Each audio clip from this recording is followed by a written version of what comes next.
मूल्यों के विकास का अगर वैज्ञानिक आधार देखें तो इसकी 3 संस्थाएं जो होती है मूल्यों को विकास में प्रमुख योगदान देती हैं। इसके अलावा भी गौण संस्थाएं हैं जिन्होंने मूल्यों को विकास में अपना महत्वपूर्ण योगदान दिया है। लेकिन वैज्ञानिक ढंग से हम लोग देखें, वैज्ञानिक आधार देखें तो 3 संस्थाएँ जिसके रूप में हमें परिवार, शिक्षण संस्थाएँ या शैक्षणिक संस्थाएँ या समाज प्रमुख रूप से आती है, जिनका मूल्यों के विकास में महत्वपूर्ण योगदान होता है। और ये सर्वमान्य सिद्धांत है, लॉजिकल भी है और कन्विंसिंग भी है, और सत्य का आप अनुभव भी कर सकते हैं कि नहीं, इन तीनों के माध्यम से ही हमारे अंदर मूलभूत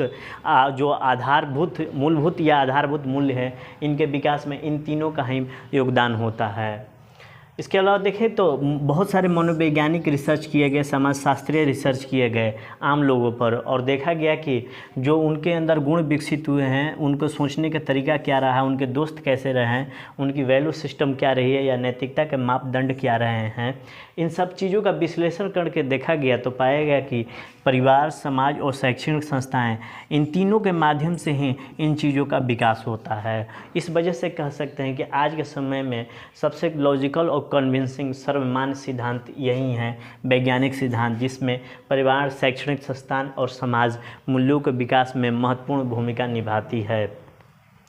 इसके अलावा देखें तो मूल्यों के विकास की शुरुआत हम लोग देखेंगे तो सबसे पहले परिवार से होता है, यानी कि मूल्यों का विकास कहाँ से होता है, जन्म से होता है, यानी कि परिवार से होता है। कोई बच्चा होता है तो कोरा कागज़ की तरह होता है, एकदम कोरा स्लेट की तरह। एक देखते हैं स्लेट जो काली सी होती है, अगर उस पर अगर कोई चौक उकेर देती है तो कितना चमकने लगता है। उसी प्रकार जो बच्चे होते हैं उनके मस्तिष्क जो होती है कोरे कागज़ की तरह होती है, वो खाली स्लेट की तरह होती है, और इस कोरे कागज़ और स्लेट पर अगर कोई मूल्य की परत चढ़ाती है तो वो दूर से ही दिखने लगती है, यानी कि बच्चे में झलकने लगती है। यानी उकेरने का मतलब होता है कि बच्चों में वैल्यूज़ डालना, ठीक है ना। तो ये जो शुरुआत इसकी होती है माता पिता से होती है, और परिवार के अन्य सदस्य जिसमें युवा और बूढ़ा भी आते हैं, जिनका नाना नानी, दादा दादी, बूढ़ा ये सब में आ जाएंगे।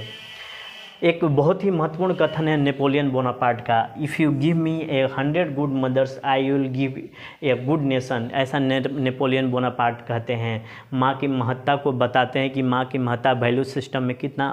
उपयोगी होता है, कितना ज़्यादा होता है, कि माँ जो होती है वैल्यूज़ यानी मूल्यों के निर्माण में कितना महत्वपूर्ण योगदान निभाती है। वैल्यूज़ के निर्माण में माँ की भूमिका सर्वाधिक होती है। माँ से प्राप्त वैल्यू पूरे राष्ट्र के वैल्यू बन जाती है, और इस तरह से माँ का महत्व का अंदाज़ा लगाया जा सकता है कि ये जो वैल्यूज़ हैं बच्चों में आया है, ये पूरे राष्ट्र का नेतृत्व भी करेंगे अगर सही मदर हैं तो 100 गुड मदर्स।